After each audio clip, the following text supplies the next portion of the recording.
दोस्तों कोलेस्ट्रॉल, मोटापा, पथरी, ये तीनों को अगर आप एक साथ कंट्रोल करना चाहते हैं, तीनों को एक साथ ठीक करना चाहते हैं, तो दोस्तों आप इस दाल के पानी का सेवन करिए या आप इसकी दाल खाना शुरू कर दीजिए।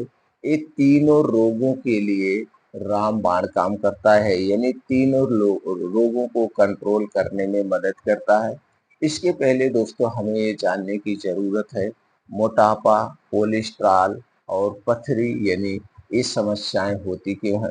दोस्तों अगर आप इन समस्याओं से बचना चाहते हैं, तो सबसे पहले आप अपने दिनचर्या पे काम करिए, आप अपने खान-पान पे ध्यान करिए और अपने लाइफ स्टाइल में कुछ बदलाव करिए।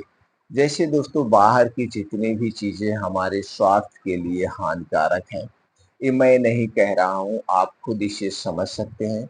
जब भी कोई चीज़ आपको खाना या पीना हो, तो सबसे पहले उस चीज़ को अपने हाथ में ले लीजिए और उसका फार्मूला देखिए। उसमें कौन-कौन सी चीज़ें पड़ी हैं, कितनी मात्रा में पड़ी हुई हैं। जब आप इसे समझेंगे, इसे समझने के बाद आप ये सोचिए, जब ये चीज़ें ऐसे ही इसमें डाली गई हैं, इसे कुछ प्रोसीजर किया गया होगा।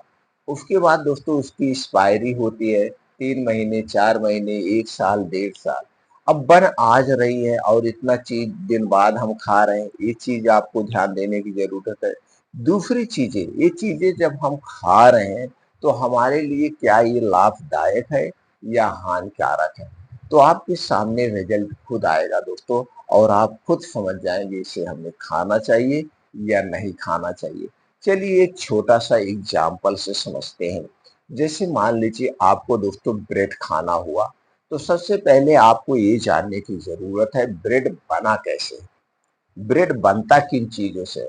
दोस्तों ब्रेड बनता है मैदे से, इसमें चीनी, नमक, पेस्ट कुछ डाले जाते हैं स्वाद को बढ़ाने के लिए।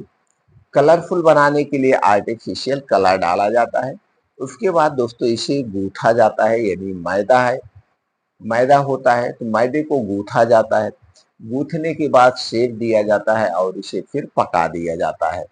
ये तो बन गया आपका। जैसे मान लीजिए आप घर पे रोटी बना रहे हैं, तो रोटी गेहूँ की आटे की बना रहे हैं। अब इसी में नमक आप डाल दीजिए, अब इसी में आप क्या चीनी डाल दीजिए, कलरफुल आर्टिफिशियल कलर डाल लीजिए, यानी घर पे जैसे मीठी पूड़ी बनती है, उसी तरह से आप मीठी पूड़ी बना दीजिए। तो दोस्तों ब्रेड को आप कितने दिन बाद खाते हैं? ब्रेड को 3 दिन, 4 दिन की एक्सपायरी होती है। तो जो मीठी पूड़ी आप घर पे बनाए हैं, क्या आप उसे 4 दिन बाद खा सकते हैं? शायद आप कहेंगे नहीं। अब जबकि दोस्तों उसमें मैदा, चीनी और नमक पड़ा हुआ है। मैदा हमें नहीं खाना चाहिए, चीनी नहीं खानी चाहिए और नमक की ज़्यादा मात्रा नहीं खानी चाहिए। तो दोस्तों आप यहाँ से खुद सोचिए, जब ये मैदे से बना है, तो ब्रेड खाने से हमें कितनी बड़ी ताकत मिल जाएगी। और फिर 3-4 दिन तक ये खराब नहीं हो रहा है। तो नहीं खराब हो रहा है तो इसे सुरक्षित रखने के लिए कुछ ना कुछ डाला गया होगा, जो हमारे स्वास्थ्य के लिए हानिकारक है और उसे आप एक प्रकार का केमिकल कह सकते हैं। तो दोस्तों ये सारे वेस्ट पदार्थ जब आप खाते हैं, ये आपके आंतों में जाके चिपक जाती है, जिससे आपके आंतें दूषित हो जाती है, फिर गैस, कब्ज, एसिडिटी हो जाता है। कोलेस्ट्रॉल क्यों बढ़ता है, पथरी क्यों होती है? तो दोस्तों ये सारे कारण हैं, ऐसी बीमारियां नहीं होती है। तो आप अपने खान पान पे दीजिए, शुद्ध पानी पीजिए, पर्याप्त मात्रा में पानी पीजिए और ज़्यादा कोलेस्ट्रॉल वाली चीज़ें मत खाइए। गोश्त, मीट, मछली का सेवन कम करिए। इसके स्थान पर ताज़े फलों का सेवन करिए, हरी साग-सब्जियों का सेवन करिए। जिस मौसम में जो फल पाए जाते हैं, उन फलों का सेवन करना है।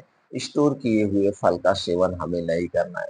जिस समय जो सब्जियाँ पाई जाती हैं, जिस मौसम में, उन्हीं सब्जियों का सेवन करना है। स्टोर की हुई सब्जियाँ भी हमें नहीं करना चाहिए। तो दोस्तों ये बहुत ज़रूरी है। इसके अलावा दोस्तों खाना खाने का हमारा समय निर्धारित होना चाहिए। ख़ास करके आपको रात के समय पर फ़ोकस करना होगा, क्योंकि सूर्य डूबने के बाद हमारा पाचन तंत्र स्लो हो जाता है। दिन में तो जो कुछ भी आप खाएँगे, भर पेट खाएँगे, वो भी डाइजेस्ट हो जाएगा, हज़म हो जाएगा। लेकिन रात में आपको ध्यान देना होगा और दोस्तों हमारा शरीर जो बीमार होता है अक्सर रात के खाने से ही होता है। जब आप देर रात हैवी खाना खाते हैं तो यह खाना जल्दी से पचता नहीं, यह खाना देर तक पेट में हमारे पड़ा रहता है और जितने देर तक यह पेट में पड़ा रहेगा फिर यह सड़ने लगता है। आगे चल के दोस्तों गैस कब्ज एसिडिटी को बढ़ावा देता है। इसलिए रात का खाना सूर्य डूबने के 1 घंटे पहले खाइए। अगले दिन आप दोस्तों कितना बजे खाएंगे? 10 से 11 बजे। डेली आप 16 घंटे का उपवास करेंगे जो कि आपको रोग मुक्त रखेगा, आप हर बीमारी से दूर रहेंगे। और दूसरी तरफ दोस्तों हमें अपने शरीर की एक्टिविटी बढ़ाने के लिए डेली रूटीन में योगा, प्राणायाम, मेडिटेशन करना चाहिए। इससे हमारा शरीर रोगों से दूर रहता है, बुढ़ापे के लक्षण जल्दी नजर नहीं आते हैं और हमारे शरीर की एक्टिविटी बनी रहती है। तो दोस्तों ये दिनचर्या अपनाना होगा और अपने आप को दोस्तों रोग मुक्त रखना होगा, चिंता मुक्त रखना होगा, चिंता डिप्रेशन से दूर रहना होगा और डेली मेडिटेशन करिए। ये दोस्तों अपनाइए। तो चलिए दोस्तों जानते हैं दाल के बारे में। दोस्तों आप तुअर की दाल खाते हैं जिसे आप अरहर खाते हैं, मटर की दाल खाते हैं, चने की दाल खाते हैं, मूंग की दाल खाते हैं और दोस्तों मशरूम की दाल, ऐसे कई दालें हैं जिनका सेवन करते हैं। लेकिन सबसे ज्यादा दाल जो खाई जाती है वो अरहर की दाल खाई जाती है। तो दोस्तों उसी में से एक और दाल होती है जिसे हम कुल्थी की दाल कहते हैं। ये कुल्थी की दाल दोस्तों हमारे स्वास्थ्य के लिए बड़े ही फायदेमंद है। दोस्तों कुल्थी की दाल में या कुल्थी में 100 ग्राम की मात्रा में 2.9 ग्राम 2.9 ग्राम नहीं दोस्तों 29 ग्राम प्रोटीन पाई जाती है। 100 ग्राम कुल्थी की दाल में 22.9 ग्राम प्रोटीन पाई जाती है। इसके अलावा iron, calcium, phosphorus, fibre, folic acid, antioxidant, vitamin से पाए जाते हैं जो हमारे शरीर की बीमारियों से सुरक्षा करते हैं।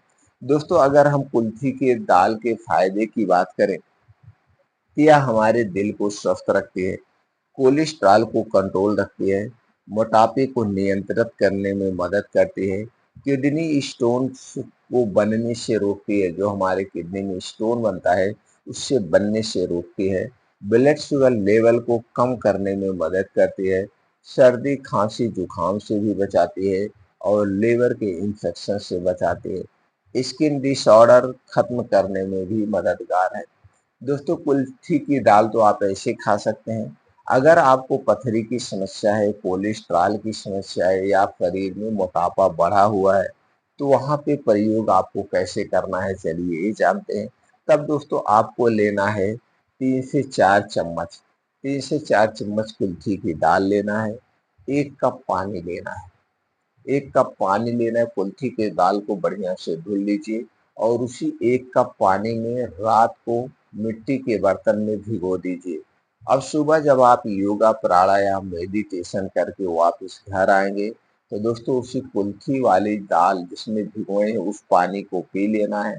पानी पीने के बाद पूरी दाल को ऐसे चबा चबा के खा जाना है। बस आपको एक सावधानी बरतना है, इस दाल पानी पीने के 1 घंटे पहले कुछ नहीं खाना पीना है और दाल पानी पीने के 2 घंटे बाद तक आपको कुछ नहीं खाना पीना है। चाय, पानी, बिस्किट आपके मुंह में कुछ नहीं जाएगी। ये पहला तरीका है अगर आप ऐसे बीमारी के पर्पज से इसका प्रयोग करना चाहते हैं तो।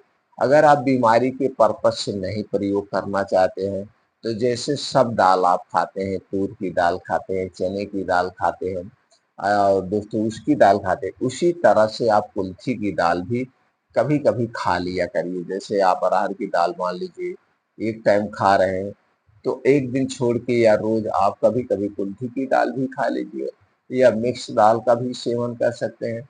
तो दोस्तों यहाँ कहने का मतलब है कुल्थी की दाल भी हमारे स्वास्थ्य के लिए बड़ी ही फायदेमंद दाल है, इसका भी आप सेवन कर सकते हैं बीमारियों से मुक्ति के लिए। तो दोस्तों हमारे द्वारा दी गई जानकारी सुनने के बाद आपके मन में जो भी प्रश्न उठ रहा है उस प्रश्न का समाधान आप हमसे ले सकते हैं, यानी कमेंट सेक्शन में आपके मन में जो भी प्रश्न है उसे आप पूछ सकते हैं।